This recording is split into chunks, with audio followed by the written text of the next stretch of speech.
to Tomorrow Never Knows with your host, Bob Wilson. That's me, and Sir Warren Brown of the Beatles Kingdom. Today's guest, we're very excited to speak to, is author Mark Brickley. Mark will be talking about The Lads, his book, and a whole bunch more. Welcome, gentlemen. Hi, Mark. Hey. Glad to be here. Nice meeting you, Mark, and I'm prepared for an awesome show here. I'm really looking forward to it. Thanks for having me. You're welcome. Just as we open, we're going to get into it more as we go on, but could you just give us a brief idea of your book for the fans as we start? We're going to get into it even more later.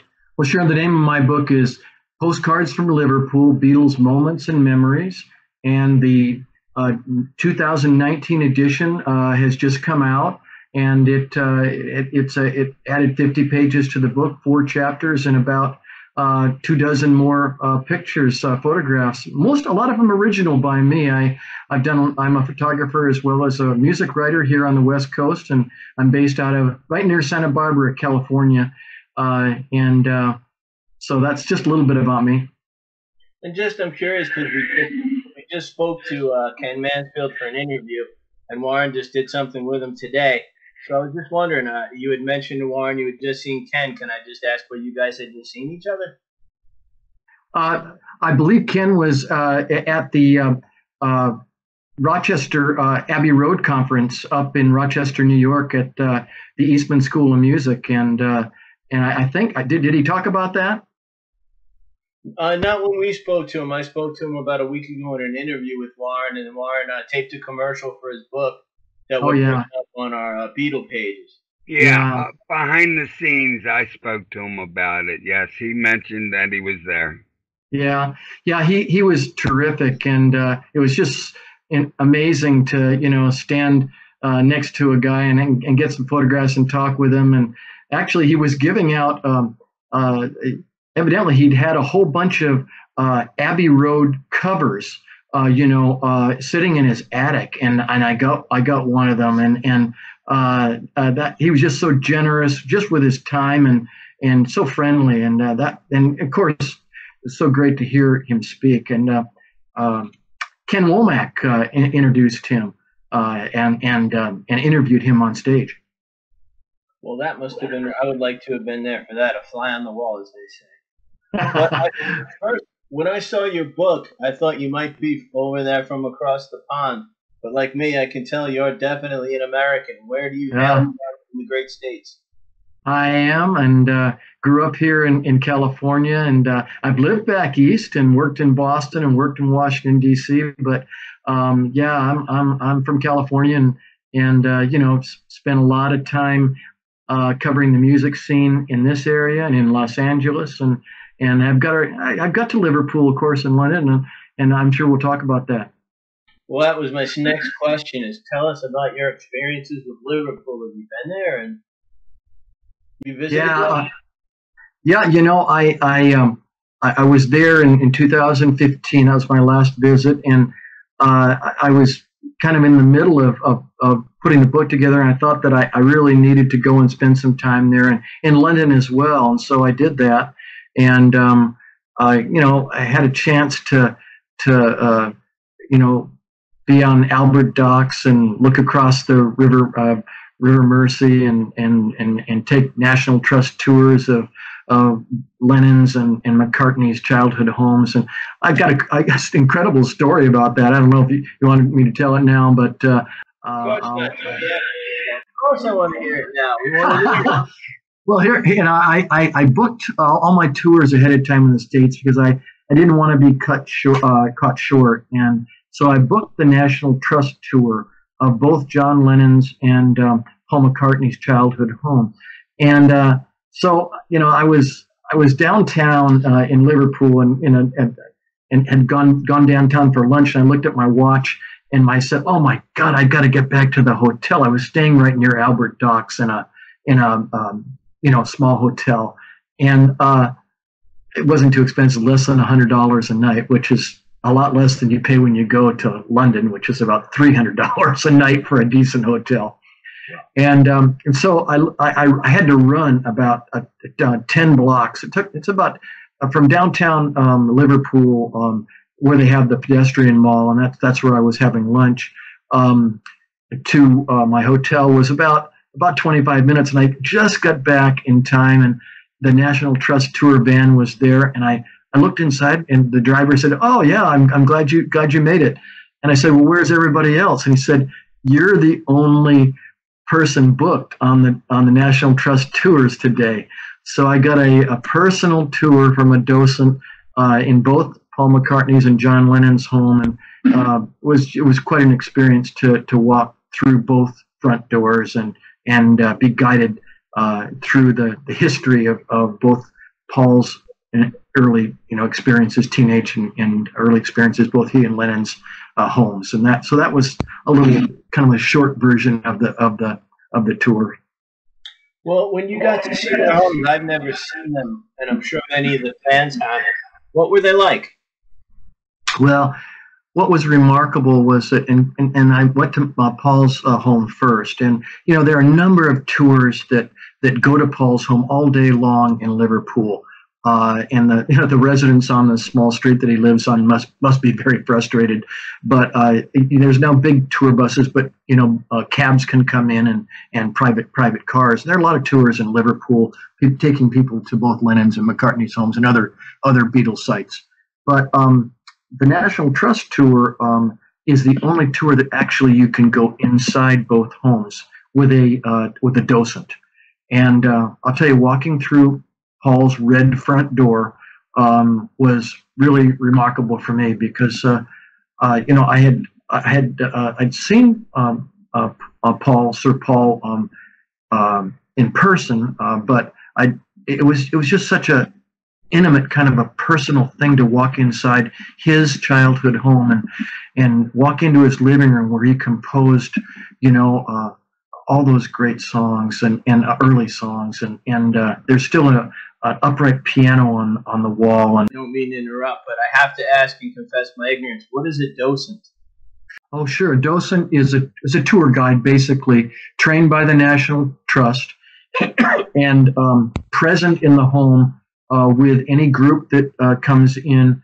And they only have small groups that come in. I was lucky I was the only person on the tour. So a docent is a trained guide, someone who knows the history of the home, can answer basically any question about McCartney's time, in anything that occurred in the house while Paul was living there, and his brother, of course, and his father. So you were the only person on the tour with the docent? Yes. So did you steal a pillow or maybe a doily or something? Well, the funny thing was that I'm a photographer as well, so the first thing she said was, "I'm sorry, I'd like you to put your camera in the closet," and I actually had to take my camera off my shoulder and put it in the closet when I first walked in the door. And that's because there are hundreds and probably thousands of people that come on these tours, and some listen and some don't, and so that's just a requirement. So that's the first thing that happened. All right. So I'm not going to ask again if you got a pillow. I'm going to assume you did.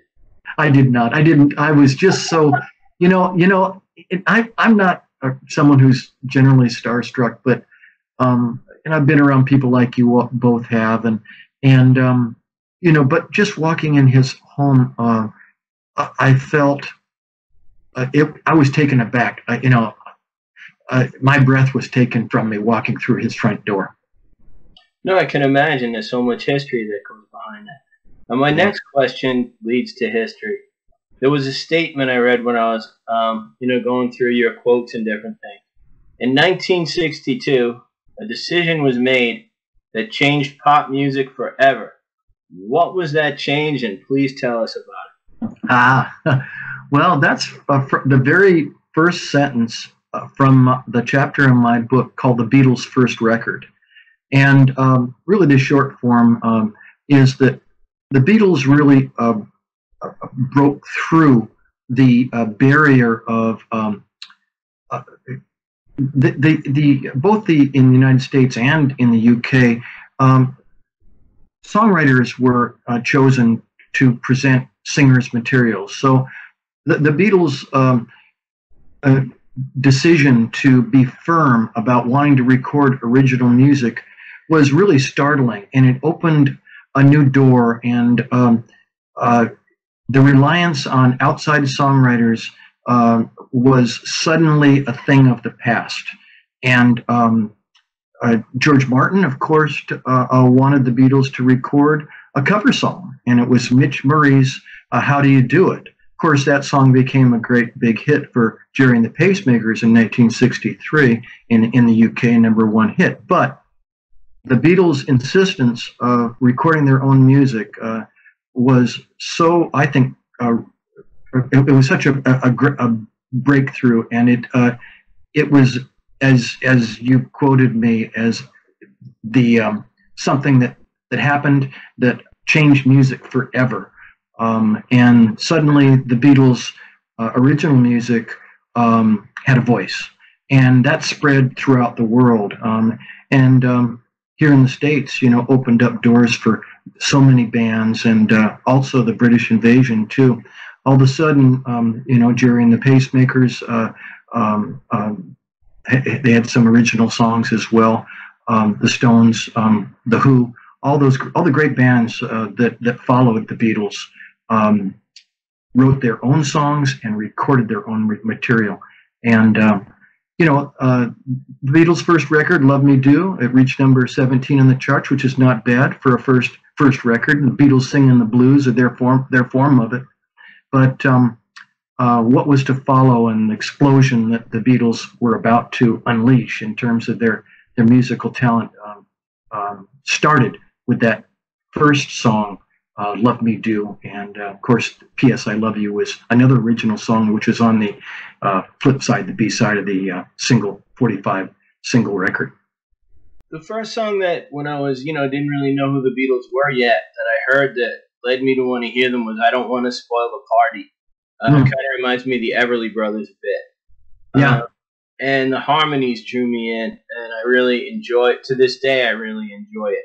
Can you talk about the Beatles' harmonies and what they mean to you, and how they stand for Chapter? Absolutely, and that's really what defines the Beatles, and certainly until they started doing kind of new things to their music, but the Beatles' success, I think, was built on their harmonies. And yeah, they did sing close harmony like the Everly Brothers, but they sang in parallel thirds, and they varied that template. So the Everlys always sang in close harmony together throughout the songs that they not that they didn't write most of their songs. Most of them were songs written by other people, but the Beatles songs used that close harmony technique of singing in parallel thirds, a third above or below the melody line. But the Beatles varied that template by varying harmony throughout the song. They would feature it on the bridges, but not on the verses. On the choruses, they'd feature it, but not on every single chorus. Sometimes the voice was double tracked. One of the great things about the Beatles' vocals, which was recognized very early by George Martin when he came and saw the Beatles perform at the Cavern Club after they had signed kind of an initial agreement for a demo test. He came up to Liverpool and heard them sing, and it was their unusual harmonies that struck him, and of course Paul McCartney's voice. I personally think that the astounding voice certainly McCartney has a great voice, but John Lennon's voice was the lead voice in that band, at least early on. You seem to. Do you play? I'm a guitar player and a vocalist, and I actually do a little medley of Beatles songs. Well, we should have had you with your guitar. If I knew that, you could have played a couple for us. That would have been. Well, cool. I'll tell you what. Next time, if you have me back just for a short thing, I'll be glad to play that little medley. It's only about 5 minutes long. When the Beatles released Anthology, I was really excited to hear the new songs like "Real Love" and such. And one thing that struck me is Paul and George, when they harmonized, it just seemed like a day hadn't passed.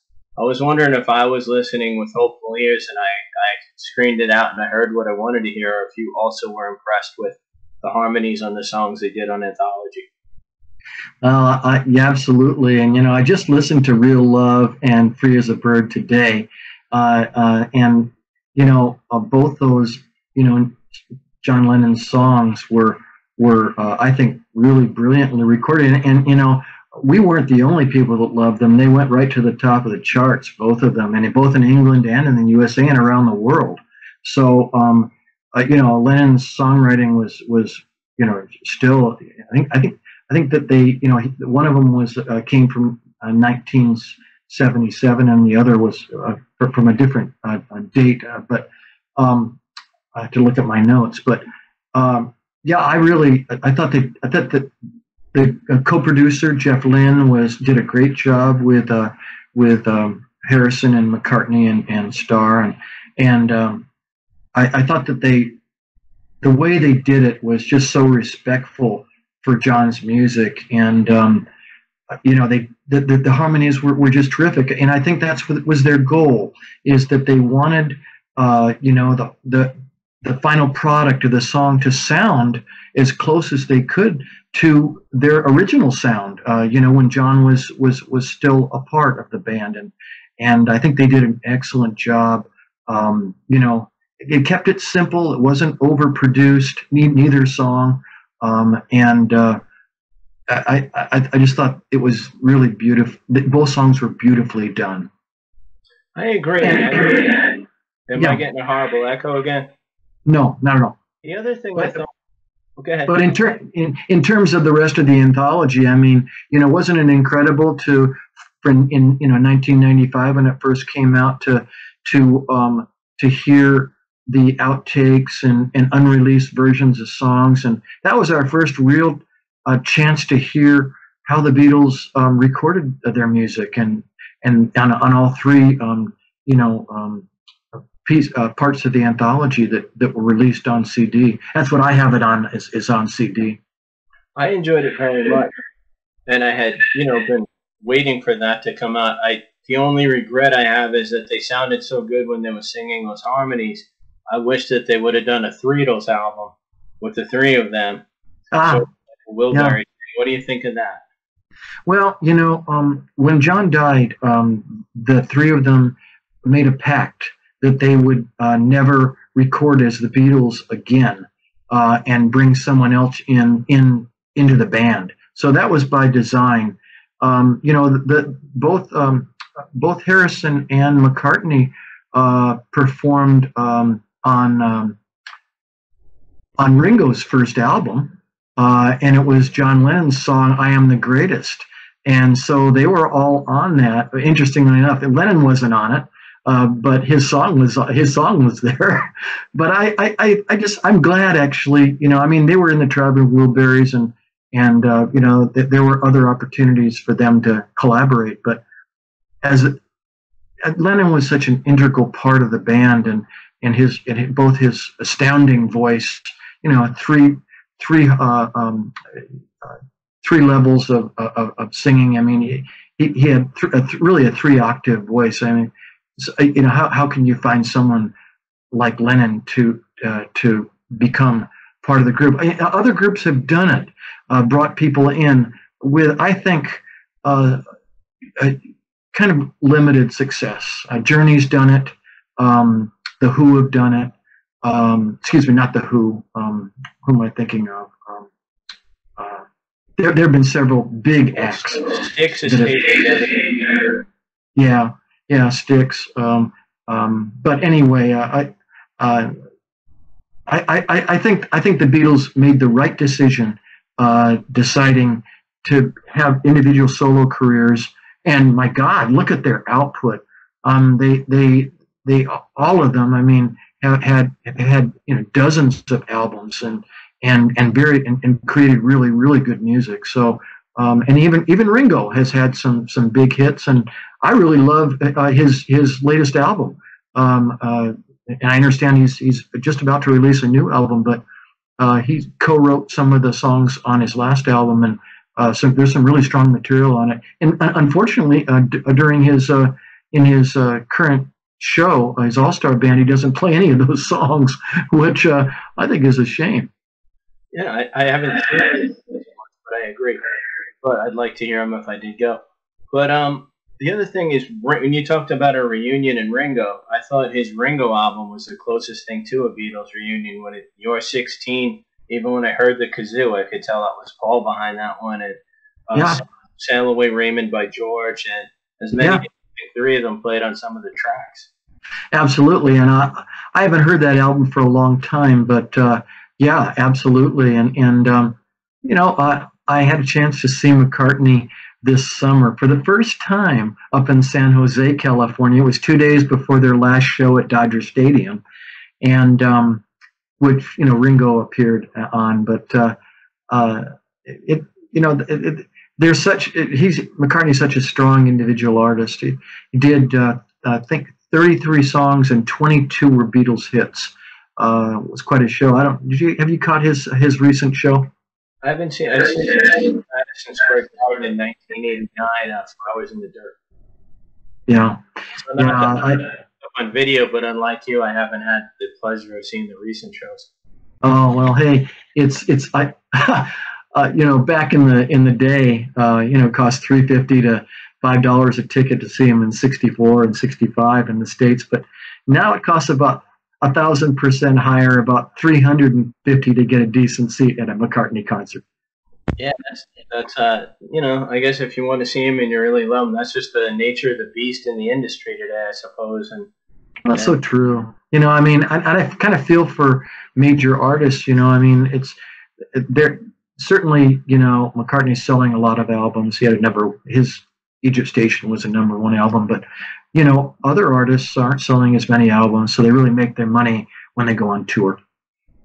I hear you, and I feel just that you brought up an interesting point there. Like, I like Paul, and it's not to bash Paul. The whole industry, to go to a show, like, you practically have to take out a mortgage. It was funny at the McCartney show. They brought this girl. She was dressed in McCartney tries to evidently bring people on stage and at his shows, and there was a girl dressed in a walrus costume, and they brought her and her girlfriend up. She was in the front row, and she said, "I sold my Mini Cooper to come to your show." And he just kind of looked at her astounded, So it must have cost a couple of $1,000s to come, and just in tickets alone. So, yeah. Well, the good old days, right? $350. But yeah, wow. Well, we just want to say thank you to our sponsor, Beatles Magazine. Beatles Magazine is a publication with 370+ million visitors in all their pages, read by thousands of fans around the world every day. Beatles news is updated daily, 24 hours, audio, video, photos, interviews, contests even, additional materials, and so much more. So follow Beatles Magazine, the most complete online coverage, 24 hours a day, and how many days a week, fellas? 8 days a week. All right, I like the way you did that. Now we hand off to my good friend Warren Brown. All right, thank you, Bulldog. I appreciate that. And how you doing, Mark? Hey, I'm doing great. That's good. I'm going to regress a little bit about your awesome trip to Liverpool.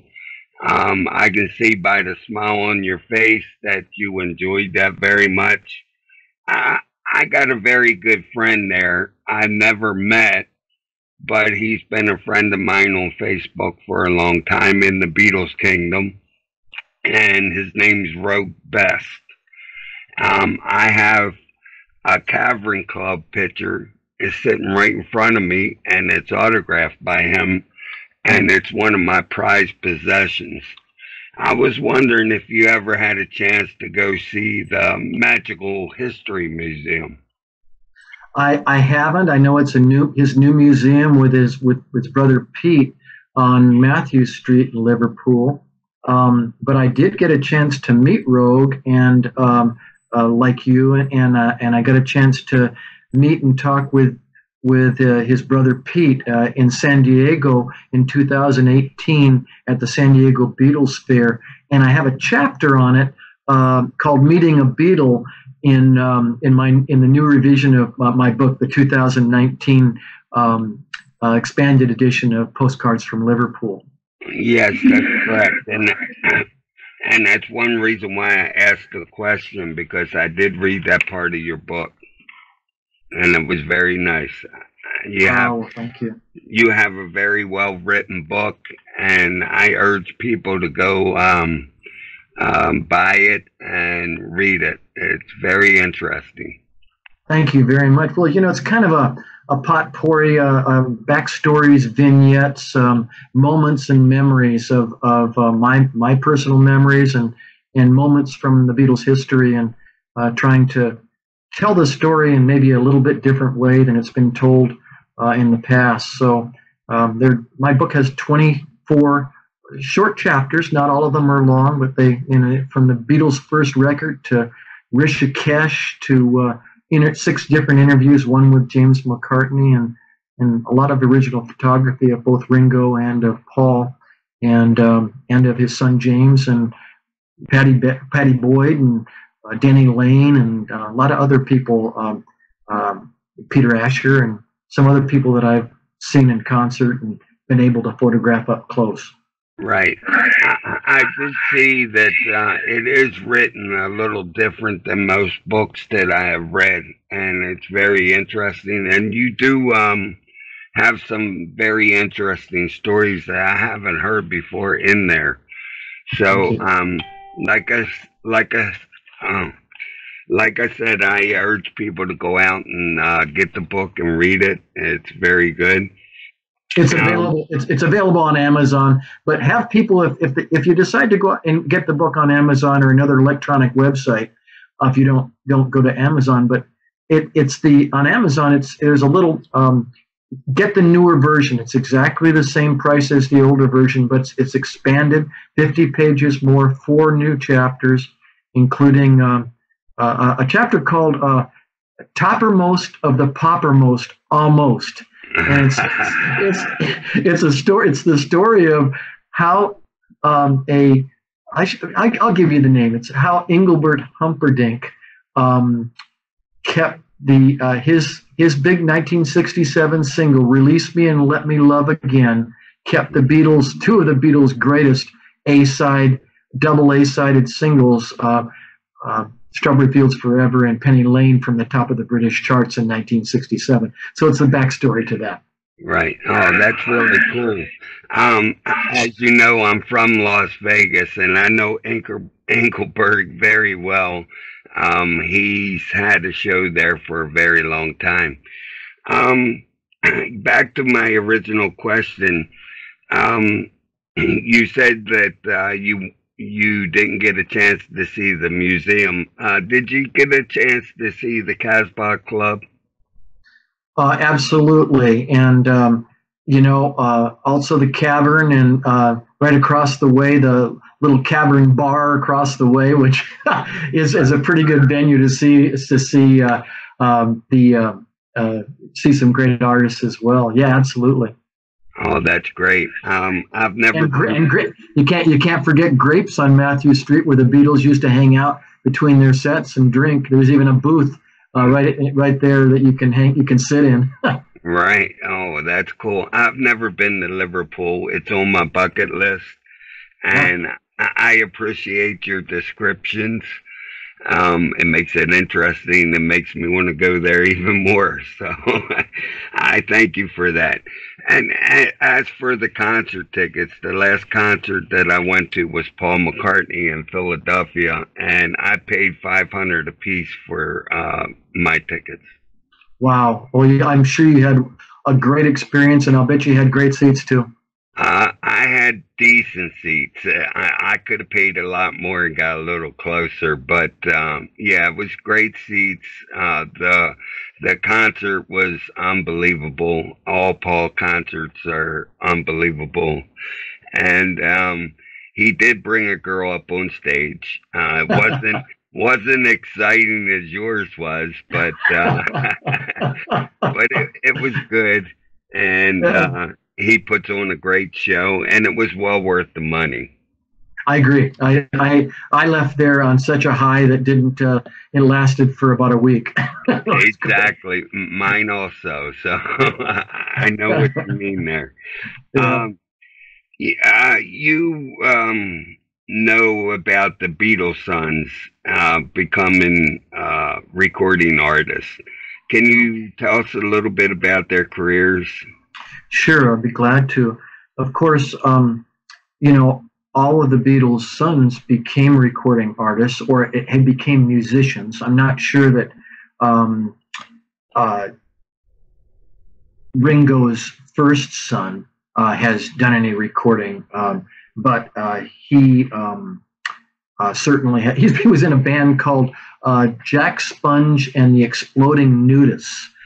But so he's been in several London bands. But of course, Zach, you know, since 1996 has been the tour drummer for the Who and has performed at the Super Bowl. And I had a chance to see the Who here in where I live in Santa Barbara at a great outdoor venue called the County Bowl a couple of years ago, and I was so impressed with Zach's drumming.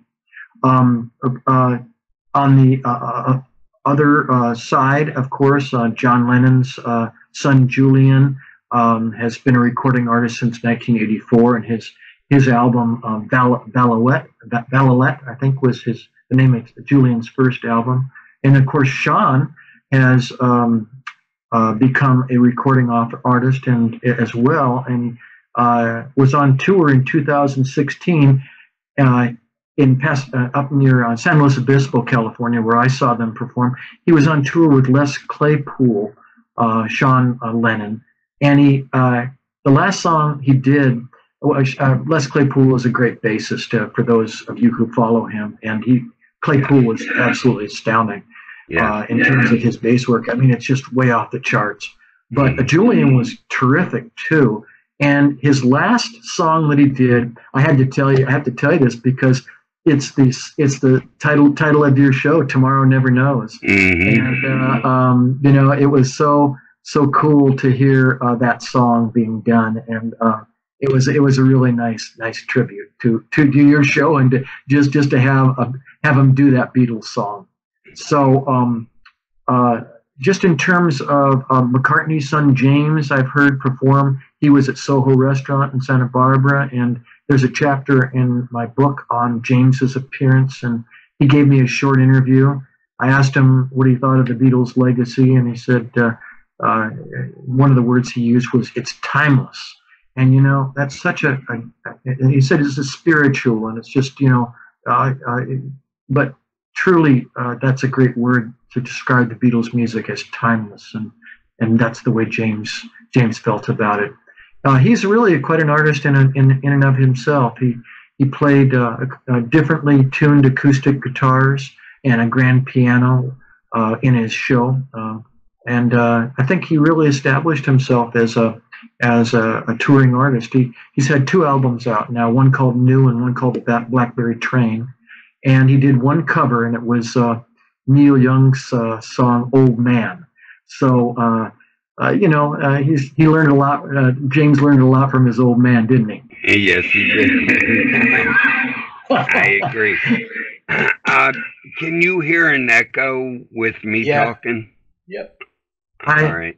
And of course, Donnie Harrison is George's only son by his wife Olivia, second wife, and I had a chance to hear Donnie play with the new number 2.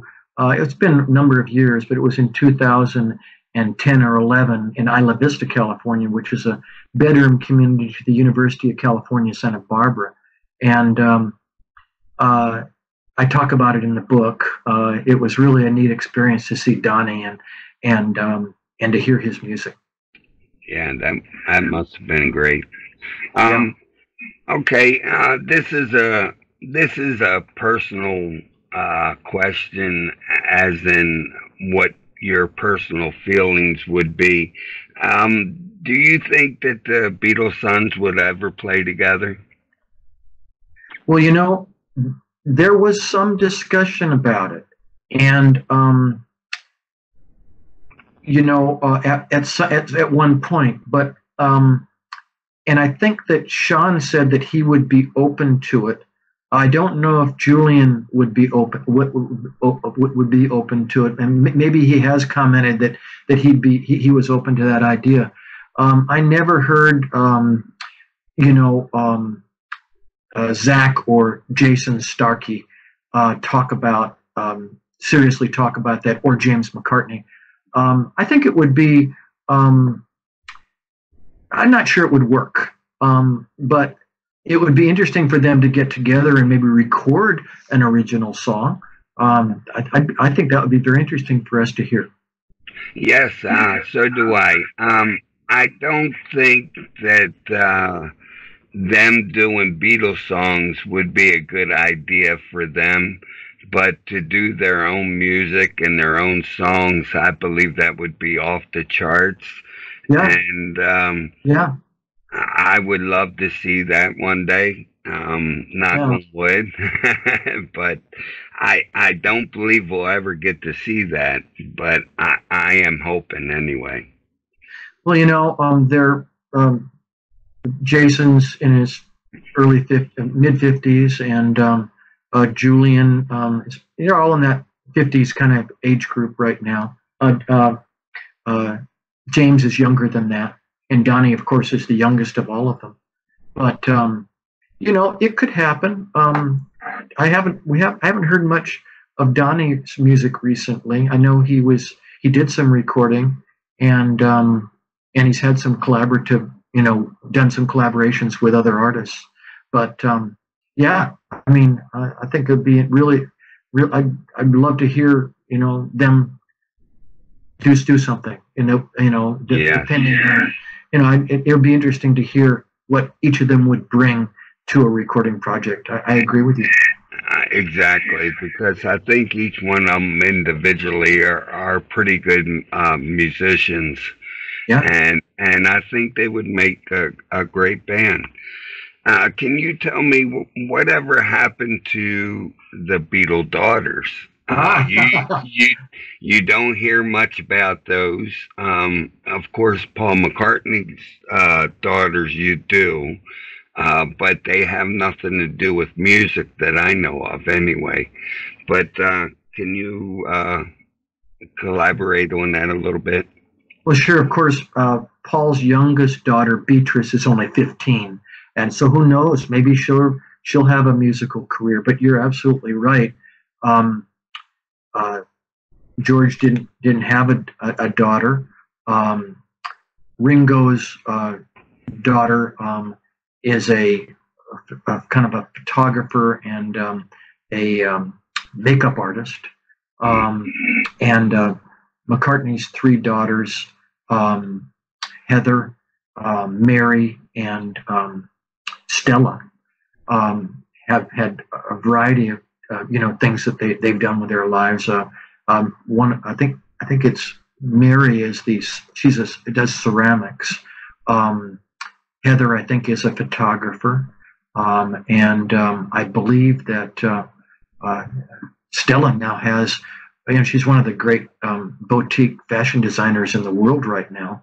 Mm-hmm. And I just was in Las Vegas at the Wynn Hotel just about a month ago, and I saw one of Stella McCartney's boutiques, and it just says Stella McCartney on it, and so it's really high end. I mean, you're talking about couture fashion, really the top. I didn't go in and put prices on them, but I understand that it's the really top tier, fashion wear for women. Right. I believe it was Ringo's daughter. I believe she played in a band for a little while, didn't she? Not that I'm aware of.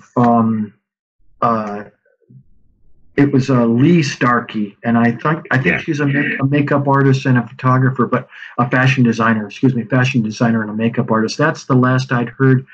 I could, be corrected on that, but that's what I have understood in terms of the research that I did in writing the book. Right. I don't know for sure myself. I do believe I've seen pictures of her playing the guitar. Oh yeah. Um, Well, I have it makes sense to me. It right. makes sense to me. I have never heard her or heard anything about that. I just thought I would ask that. Well, Um, I would like to just talk just a little bit about Linda McCartney, if I could, okay, yeah. as their the daughter's mom, and that's that. I only review one post Beatles album, and it's Band on the Run, Paul McCartney's 1975 solo collaboration with Denny Lane and with Linda and his wife Linda. And they went to Lagos, Nigeria, to record that. And Linda's synthesizer playing is Moog synthesizer playing is featured on that album, and she really by that time had become a pretty good pianist, and starting from zero. She wasn't a musician at all, and I think that maybe she hasn't quite got her due in terms of her musicianship, especially on Band on the Run and on some of her other efforts with Wings. Oh, I thought she was great myself. Yeah. I would put her up there. Um, Band on the Run, of course, is a phenomenal album, and you can't get much better than that. And her job on that album was just terrific, in my opinion. Yeah, yeah, because they lost their lead guitarist and their drummer just before they left for Yes, they did. Nigeria, and so they just went as a trio, and they brought their two young daughters with them, and they had a lot of trials and tribulations, and I review it in detail in that album in the book. I think it's Jeff Emmerich said it was, and the great Beatles engineer said it was McCartney's shining moment as a solo artist. Right. Yeah, that's pretty big words coming from a guy like that. I agree, and he was the obviously he went to Nigeria with them. He was their engineer in Lagos, so just outside Lagos, where the EMI remote studio was located. Right. All right, I'm going to go on to Ringo here Bingo. for just a second. Ringo's got his name Ringo for a reason. And of course, everybody knows the reason. And he wore a certain ring at every Beatles concert. Can you tell us about those rings? I can tell you about a little bit about the story. I have a little Beatles trivia quiz, and one of the questions is that I ask and answer is how did Ringo get his name? His moniker from Richard Starkley to Ringo, and of course, he was called Rings after he when he was with he didn't join the Beatles until 1962, and he was with three other bands before that, and when he was with Rory Storm and the Hurricanes, he started wearing rings, and it really wasn't noticed until he was wearing three rings, and that kind of one he got from his girlfriend. The third ring he got from it was his maternal grandfather's ring that when he died it was given to him, and he put it on and said he was never going to take it off, and so he everyone referred to him as Rings, and so he the term Ringo may have came from Johnny Ringo of the kind of West. Ringo was a real fan of westerns, and he loved country music, of course, too. He was going to Ringo was going to. This is a side story. He was going to immigrate to the United States when he was 18. He wanted to come to Houston, Texas, because he wanted to meet his real idol, which was a great the great blues singer, Leighton Hopkins. who lived in Houston. And thank God he didn't follow through with his paperwork, because that was his goal, to come to the United States. Aren't we lucky that he abandoned that idea and started playing drums? But but the ring you're talking about was a large synthetic blue sapphire, and he wore it in every gig with Rory Storm and the Hurricanes, and almost every gig, virtually every gig with the Beatles. And it was set in gold, and it was a large stone, and he decided to put it up for auction, and it was auctioned. I think it was. I'd have to look and see. It was auctioned in. When was it? I think it was in.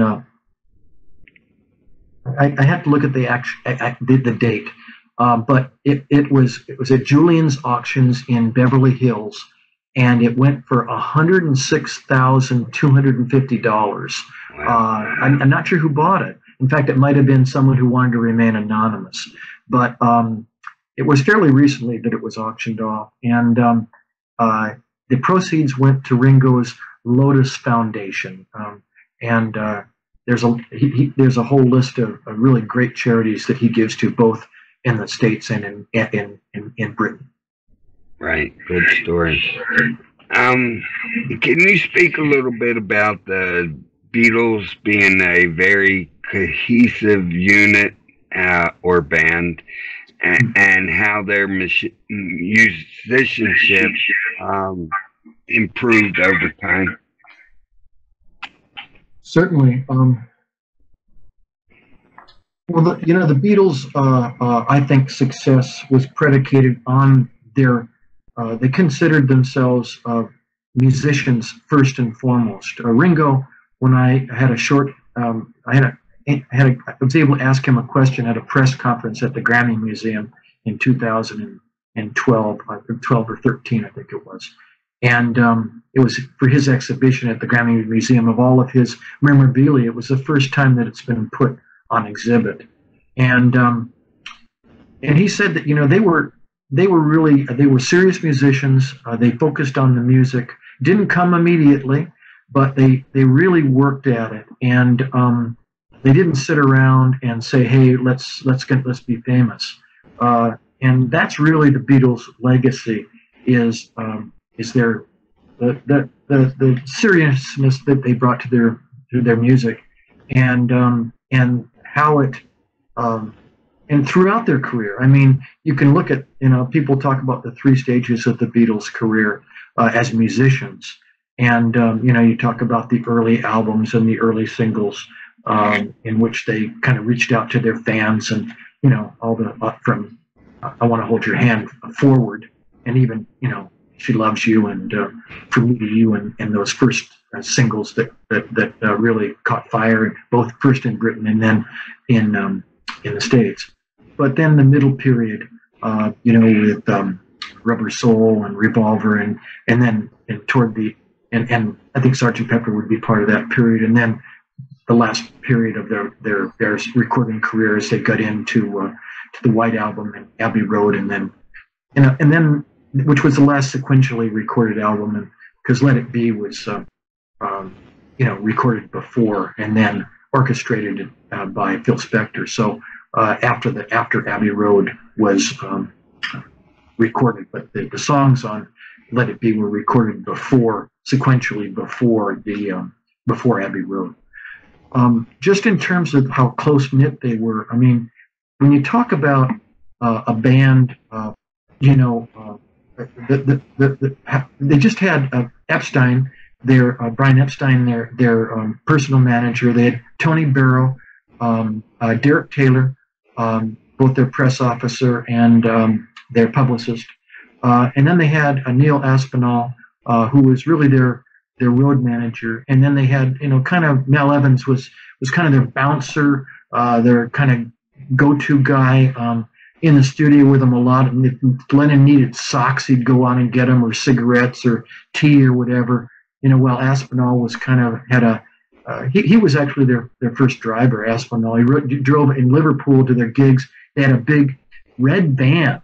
And fans can see that van, that was their first van, and fans used to write their names and messages on the van, and the graffiti. It's got graffiti all over it. I tell you, the thing would be worth millions and millions of bucks. I don't know where it is now, but that's kind of they just had 4 or 5 people surrounding them, and that went on virtually for their entire career. So they were really a close-knit band in terms of, they went on vacations together, holiday they call it, and hung out with each other, at their different houses.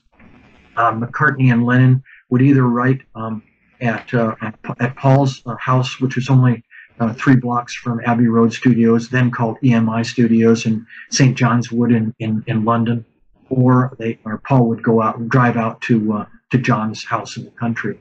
But and then George kind of composed on his own, and the Beatles finished a lot of their music in the studio, especially after they became so hugely popular. They'd kind of bring in sketches to George Martin and play them for him, and then all their harmonies would be worked out in the studio. Ringo said they never booked rehearsal time because their songs were finished in the studio, adding all their harmonies. And people can look on different Beatles sites, and it's astounding the number of takes they did, especially in the middle and later in their careers when they were recording their songs. I mean, you're talking about 30 takes, 40 takes. It's just amazing how much effort they put into their music. Yes, they did. And John liked playing around with them recordings. That's why you had a lot of backward masking going on and everything. So, yes, I understand everything you said.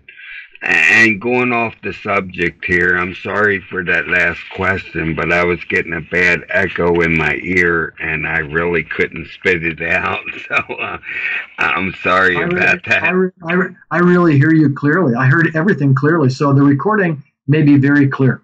Yeah, hopefully it is, because like I said, I'm getting an echo every once in a while in my ear, and it's throwing me off a little bit. Okay, I'm going to get back to the show here, and I'm going to hand it off to the bulldog, because I can hear him growling in the background, and he don't bite too hard, so I'm not scared of it, but I'll let him bark at you for a little while. It's all yours, bulldog. Thank you. Hey, bulldog. How you doing, bulldog? All right. Well, I got to tell you, they call me Bulldog because my name is Bob Douglas Wilson, so the BD came from Bulldog, so that's why they I get it. Okay. Tag that moniker on me. But the Beatles and Bob Dylan have had very kind of a strange relationship in a way, but they were so into freewheeling in the beginning, and he was at the concert for Bangladesh, and George went up and played with the band. Later, of course, George and Bob Dylan got into the Wilburys. I know George had Cloud 9, but it kind of revived both of their careers, in my opinion. They were great when they were together in that band. What are your thoughts about Bob Dylan, how he influenced, I guess in my mind, John and George the most? But go wherever you want with it. What are your thoughts about Dylan and the Beatles? Well, I think that it really opened up lyrically Lennon's songwriting. Back in '64 in January, they were in Paris. Remember, they played all those concerts. I think they played 18 days in Paris in January '64. And Dylan's "Blowin' in the Wind" album had just come out. I believe that was before Times They Were Changing. Times Are Changing. That had just come out with "Blowin' in the Wind" on it. Yeah, and they listened to that repeatedly, and of course, probably they had his first 2 albums as well. And then they continued to listen to his work. They met him for the first time on their '64 tour, and I guess what happened was that he introduced him to smoking pot. So and that kind of wait a minute. The Beatles. Sorry, just kidding. What's that? The Beatles? Yeah, they did. They were involved in that early on. I'm shocked Um, and stunned. what's that? I'm shocked and stunned. Oh, I don't think so. But of course, the story is well known. But Dylan thought that I get the lyric in the Beatles' big hit was I get high, I get high. So he misinterpreted it. It certainly wasn't that, but he wanted to meet the Beatles and did so, and I think that thereafter, I think Lennon was particularly intrigued with Dylan.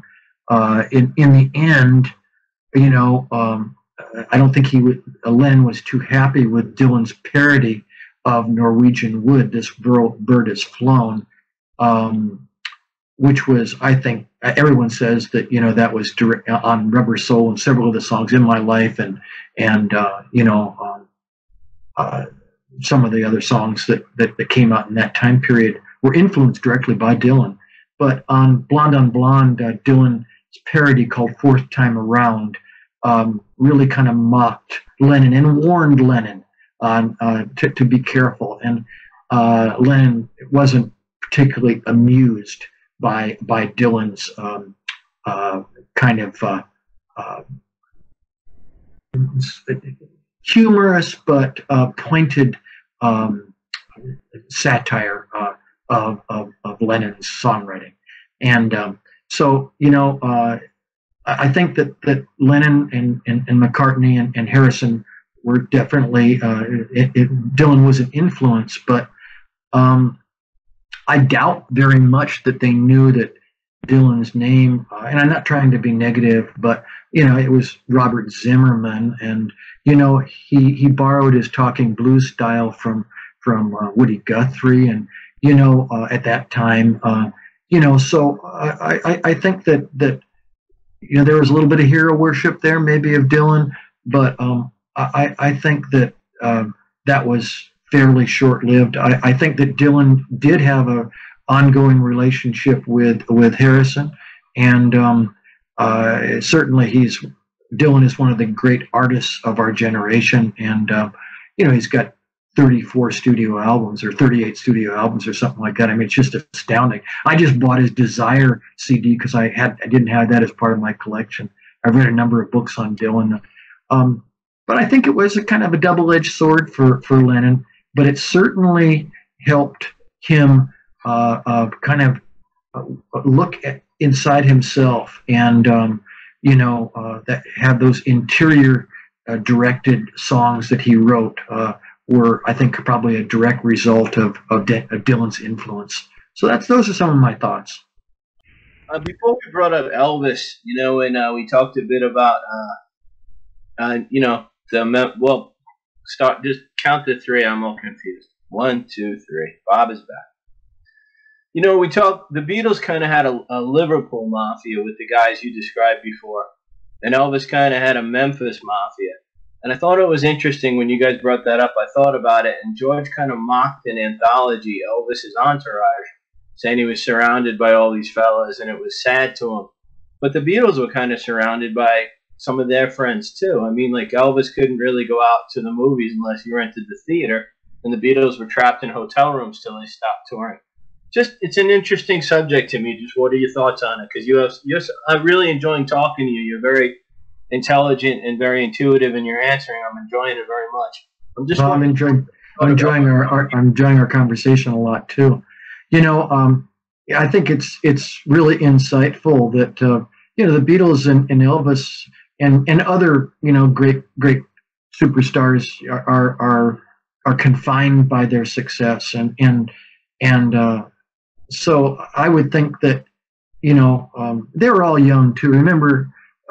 When I Want to Hold Your Hand hit, I mean, both Ringo and John were 24 years old. I mean, in '65 when they hung out with Elvis, they were 25 years old. So, I mean, I could understand George saying it was kind of sad, but in a sense, the Beatles were kind of in that same situation. I mean, but I think that one of the great things about, and I think Elvis, I've read a lot of books about Elvis, and he did get trapped and primarily it was because of his manager, Colonel Tom Parker, who it's a very interesting story to actually talk about him, but he confined Elvis. He got him in that all those terrible movies, 35 movies that he made, and Elvis, kind of stepped away from his recording career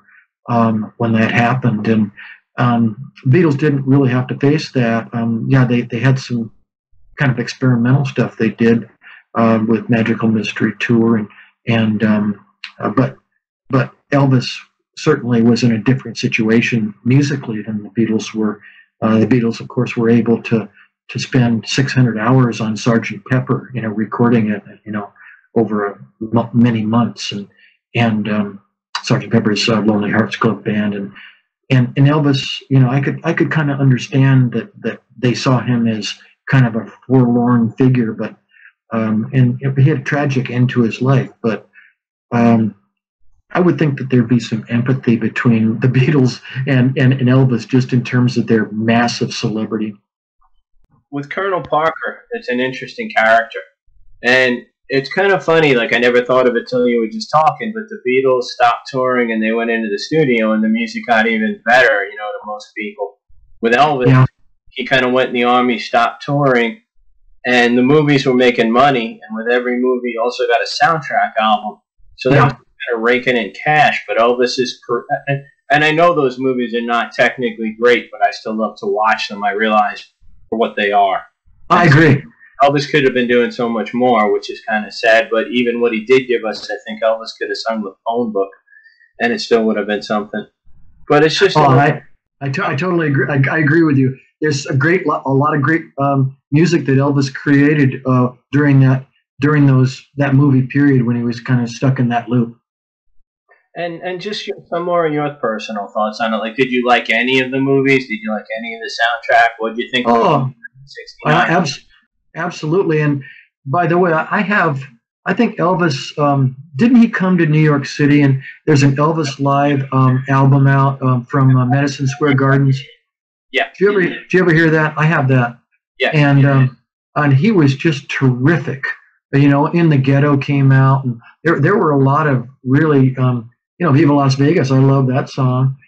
Came out with that Anne Margaret picture that he did, and so yeah, I mean, he was still creating music. Didn't write a lot of music himself, but he had a terrific band. Some of the greatest musicians, even during his Las Vegas tours and his comeback tours in Hawaii, the stuff that was filmed. I mean, it's just terrific. And the concert in Madison Square Garden, I don't think it was filmed, but it's available as a CD or online, and it's incredible. He does some version of a Willie Nelson song that I really love, and funny how time slips away, but he does an incredible version of it. There's the American Trilogy on that live album. So I mean, I'm a gigantic Elvis fan. And by the way, Elvis's influence on the Beatles was just tremendous. I mean, they were a cover band for about 6 years before they started recording in '62, and they knew a dozen or more, and they played a dozen or more of Elvis's songs. They would devour his albums, as well as Little Richard. And the other artists, and Chuck Berry, the other others, American artists that they got. Paul McCartney said that that music from the U.S. They loved everything from the USA. It was their sound came from the music that came from the USA. That early rock and roll. I was kind of sad that recorded songs that music by Chuck Berry and some Carl Perkins, but they did them later as solo artists. At least Paul did, and I think John. I don't know if John covered one in the rock and roll album, but I guess not. But I wish, like, when they put out like Beatles '65 and they were doing Chuck Berry, it would have been cool to see an Elvis number with the Beatles when they were at the height of their powers. Oh, wouldn't that have been great? Of course, they played when they played live. they always did rock and roll music, Chuck Berry's version of it. And, yeah, I mean, I would have loved to have heard an Elvis song or two. I'm with you. So let's go back to Warren. Warren, what have you got for us? Thank you, Bulldog. I appreciate it. I only have one other question. Well, I got a couple, but one about your book. You mentioned several artists in your writings and all. Are there any other artists that you haven't mentioned that are in the book? I mean, I published about 100 different articles in everything from classical music to jazz to blues artists. So I've kind of covered the gamut. One of the artists that I worked with was Robin Ford, who was actually in George Harrison's, and I wrote an article for Ojai Quarterly magazine and several other publications. And actually, I went on tour with Robin for a while. He was in Tom Scott's band that was Joni Mitchell's Miles of Isles album, and he was also in George Harrison's Dark Horse tour, and on that tour, in '75, he was the lead guitarist. He's only 20 years old, but so I've written about him and gone on tour with him, working for him. I've seen, certainly I've written about Davy Jones, unfortunately, who's not with us any longer, and the Monkees, who I was able to see and perform their last concert with Davy at the Shumash Casino in San Ynez, California. So, but written about most of the big bands and have had a chance to meet some of the artists as well. So it's been a really great experience. And my music writing really fostered my book on the Beatles, my book Postcards for Liverpool. After writing about the Beatles for 3 or 4 different articles for different publications, I said, hey, well, maybe I have a book here. So I started touring around. I went to the Rock and Roll Hall of Fame and in Cleveland, Ohio. Everyone's got to go see that. There's a great Beatles exhibit there. Went to the Grammy Museum many times down in Los Angeles to different Beatles exhibitions that have traveled through there. John Lennon's exhibit and Ringo's exhibit and George Harrison's exhibits of their personal memorabilia down there. Been up to the EMP Pop Museum. It's an incredible Jimi Hendrix in England exhibit up there that I was able to see.